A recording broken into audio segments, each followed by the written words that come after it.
Hello, I'm Joseph Dillard. Welcome to our online integral deep listening video curricula with this series on cognitive distortions. This particular cognitive distortion, called shooting on ourselves or on others, is about self-persecution as a lifestyle. Here are some examples. They shouldn't be doing or saying that.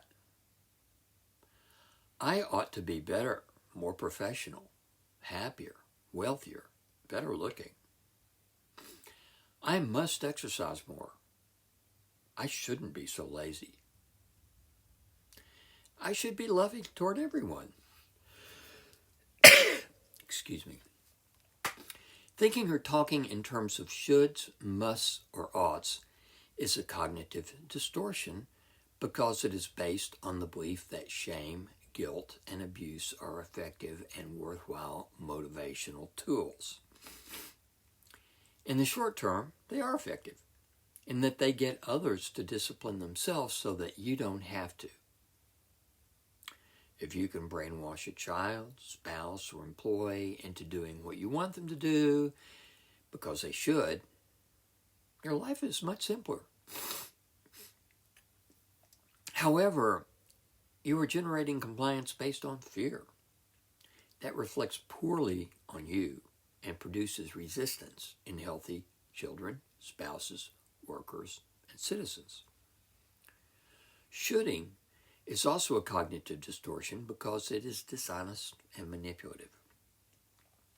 If you love someone, you don't attempt to scare them or make them feel guilty. For example, some parents who love their children use fear and guilt because they lack patience, tools, or self-discipline. Other parents are selfish and use guilt to socialize their child into behaving. People who have near-death or mystical experiences of any kind often fall into this cognitive distortion. They think they should feel more like they did during the experience. They think they should do more to keep it alive. This distortion may explain some of the driving force toward proselytization that many people who have near-death experiences and mystical experiences feel.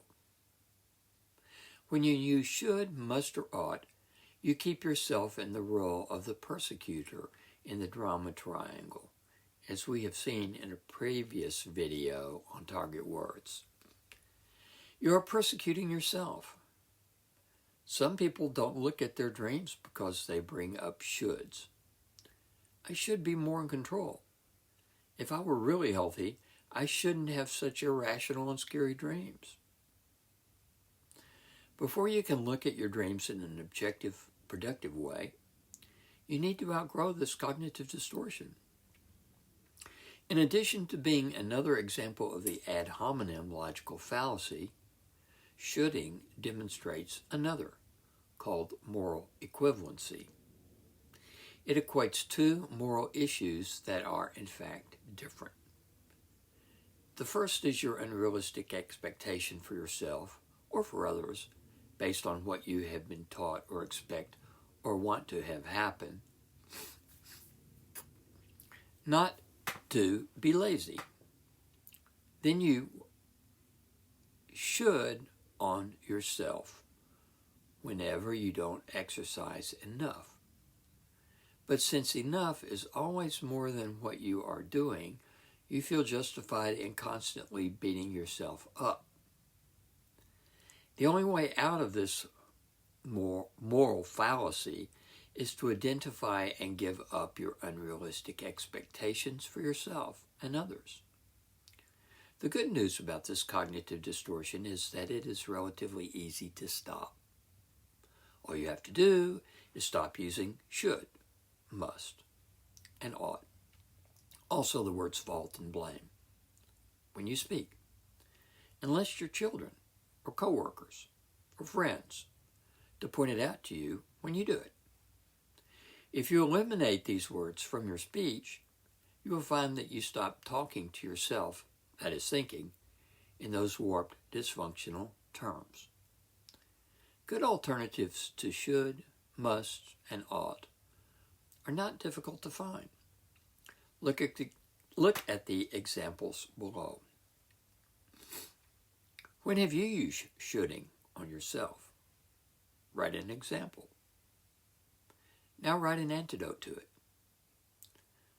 Here are our antidotes for the examples that I gave initially.